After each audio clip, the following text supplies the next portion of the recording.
nila ang kamaayo sa pagtabang nako nila diyon sa nato pagdala ang liga na sa mga activities, mga seminars na well good sila, well accommodated. Action Balita!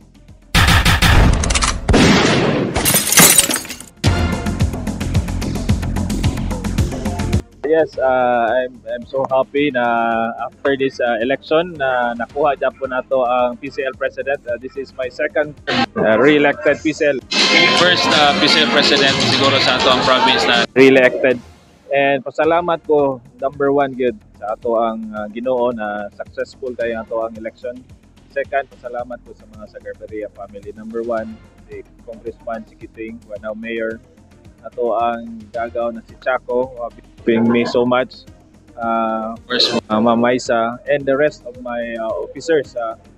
Every time mag-meeting may naagod sila, ato mig mga Diyos, musuri po sila. So na-feel ako ang support sa ako ang mga kaubang mga officers. Not only the officers, during the election kanina, nakita po na ako na ang mga konsyal nato, ma-feel yun mo na ang ilang full support. So karon nakita na to resulta, and I will continue to serve sa ato ang mga kaubang konsyal. Tungod siguro anong overwhelming kay ni ako ang resulta because they have already feel my service before. Nakita nila and they were satisfied.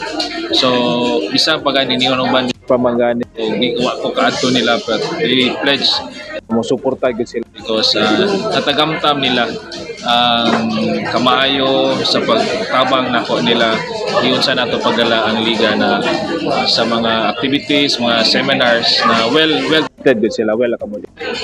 So one of your priorities as the president of PCL will be the continuing education? Yeah. We have done so much already last term. Katong amo ang mga search sa mga outstanding councilor, outstanding sanggunian.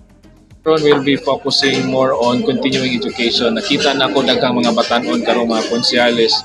And we cannot be forever councilor. So amo ang plano maka-school nami og masters in public administration. Yan raman na sila. So at least pag mahuman na may o sa mo ang termino, pagbalik na mo sa mo ang pribadong kinabuhi, na may mga degree na nakatamang na mo. Maniya mo ang tutukan. Ipadayon na mo itong mga serbisyo before, but this is one of the things na mong tutukan na yung kaning continuing education. Well, eligibility, that's number one also, because after ka makahuman sa imuhang 3 terms, you are already professional eligible. So we will facilitate that amon ang tabangan makapag nila kami mo masikaso sa civil service na makuha din nila ang eligibility. Action Balita! Walay pugong-pugong mubulgar sa kamatuuran sa kanginan.